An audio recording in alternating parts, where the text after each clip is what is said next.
Hey, what's going on, ladies and gentlemen? How are you people doing here? Back again with another YouTube video here. So let's talk more about the Danelo Cavalcante situation. That's right, because currently now, obviously, they still haven't found him yet. And apparently now there is a $25,000 reward for any information that leads to the capture of Danelo Cavalcante. That's right, because obviously Danelo Cavalcante, at this point, for him just to still avoid a capture is something that is pretty insane to think about, because it's like, obviously with all the search parties involved, one might think that that they were going to find the guy, but so far they still haven't found him yet.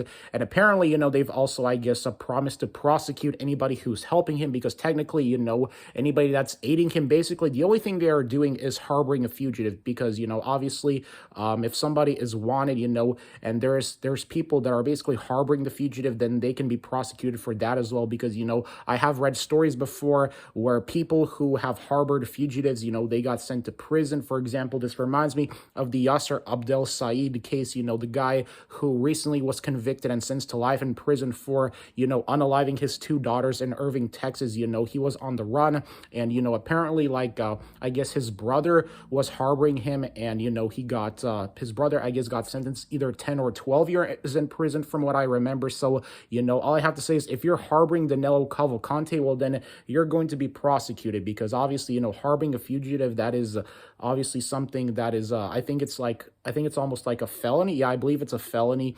to harbor somebody, a fugitive, and all that stuff. But yeah, Danelo Cavalcante, people, like, my theory is this: there could be people that are helping Danelo Cavalcante. I'm not saying there are, because it hasn't been confirmed yet, but just for my personal opinion, I do believe that somebody most likely could be helping him out, because for him to still avoid capture, I mean, somebody definitely must be helping him out or something like that, the way how I see it. Because I mean, for him to still not get arrested, for him to still be on the run after all this time is absolutely insane. But I personally feel like that, to sum things up, somebody could most likely be helping him, whether they are helping him, with his movements and all that stuff, I don't know. But yeah, that's been the latest update about the case of Danelo Cavalcante. That's right, after all this time and effort spent searching for him, they still haven't been able to find him, which likely could be an indication that somebody could either be harboring him or something. I don't know, but my theory